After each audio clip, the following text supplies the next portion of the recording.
యెహోషువ గ్రంథము 9వ అధ్యాయము. ఇజ్రాయేలీయులు సాగి 3వ నాడు వారి పట్టణములకు వచ్చిరి. వారి పట్టణములు గిబియోను, కెఫీరా, బెయేరోతు, కిర్యత్యారీము అనునవి. సమాజ ప్రధానులు ఇజ్రాయేలీయుల దేవుడైన యెహోవా తోడని వారితో ప్రమాణము చేసియుండిరి కనుక ఇజ్రాయేలీయులు వారిని హతము చెయ్యలేదు. కాగా సమాజమంతయు ప్రధానులకు విరోధముగా మొరపెట్టిరి.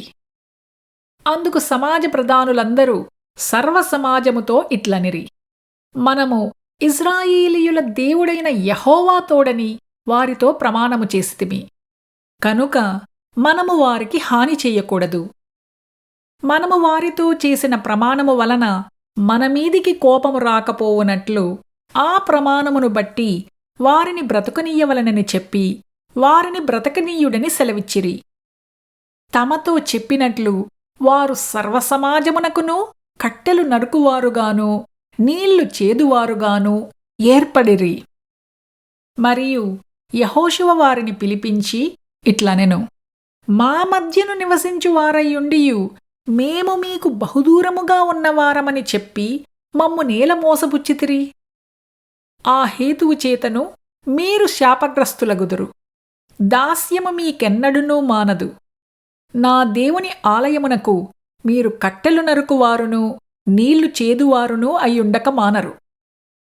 అందుకు వారు యెహోషువను చూచి, నీ దేవుడైన యెహోవా ఈ సమస్త దేశమును మీకిచ్చి మీ ఎదుట నిలవకుండా ఈ దేశ నివాసులందరినీ నశింపజేయునట్లు తన సేవకుడైన మోషేకు ఆజ్ఞాపించినని నీ దాసులకు రూఢిగా తెలుపబడెను.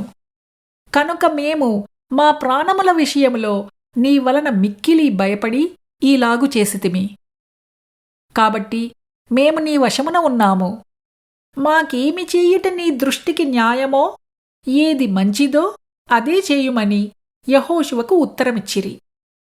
కాగా అతడు అలాగు చేసి ఇజ్రాయేలీయులు గిబియోనీయులను చంపకుండా వారి చేతులలో నుండి విడిపించెను. అయితే సమాజము కొరకును యెహోవా ఏర్పరచుకున్న చోటున నుండు బలిపీఠము కొరకును కట్టెలు నరుకువారుగాను నీళ్లు చేదువారుగాను యెహోషువ ఆ దినమందే వారిని నియమించెను. నేటి వరకు వారు ఆ పని చేయువారై ఉన్నారు.